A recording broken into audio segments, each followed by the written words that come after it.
मैं सोच रही हूँ कि ये जो है देश का उपहास वो कर रहे हैं कहीं ना कहीं, चाहे आलू उगाने की उनकी बात हो, चाहे जलेबी अमेरिका में भी, हमेशा देश का उपहास करते हैं और उनके लिए हर कुछ जो है एक जोक है। पहली बार मैं देख रही हूँ कि एक पार्लियामेंट में का जो है इतना मजाक वो बना, एक ही सांस में कह रहे हैं कि हमें अमित शाह जी से जवाब चाहिए, एक सांस में कह हमें अमित शाह जी से जवाब चाहिए कि ऐसा ऐसा स्टूडेंट्स के साथ उन्होंने किया कि नहीं किया। हम यहां उनकी बात सुनने के लिए नहीं है, फिर कह रहे हैं कि हमें जवाब चाहिए।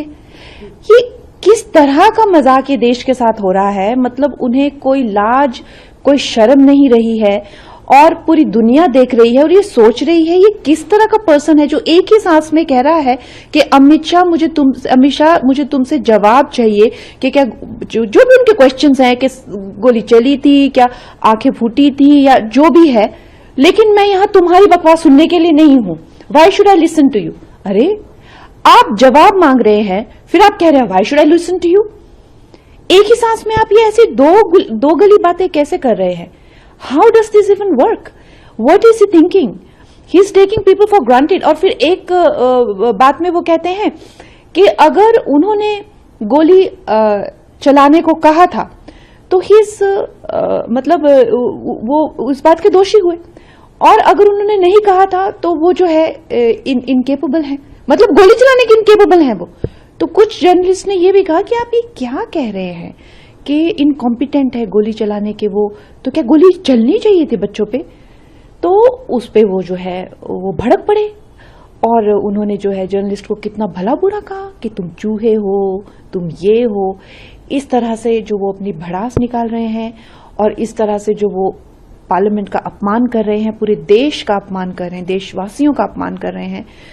मुझे लगता है कि उनका जो है ये as a opposition leader I am 100% sure कि उनकी ये लास्ट टर्म है। उन्होंने ये भी कहा कि अमित शाह जी को इस्तीफा दे देना चाहिए। वो तो प्राइम मिनिस्टर का इस्तीफा मांग रहे हैं।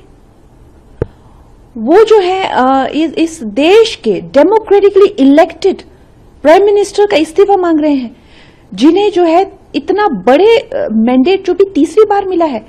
तो वो तो हर एक का इस्तीफा मांग रहे हैं। उनको तो लगता है कि उनके सिवाय इस देश में कोई एग्जिस्ट ही नहीं करना चाहिए, और फिर बाकी जो उनकी करतूत है, चाहे वो सोरोस के साथ मिलकर, चाहे वो इंटरनेशनल शक्तियों के साथ मिलकर इस देश के टुकड़े कर देना, इस देश को कहीं का नहीं छोड़ना, उनका तो सीधा सीधा यही है जो मैंने हमेशा पहले से कहा है कि राख हो जाए लेकिन मैं राख पर ही शासन करूंगा। लेकिन उनको और कुछ नहीं पड़ी है।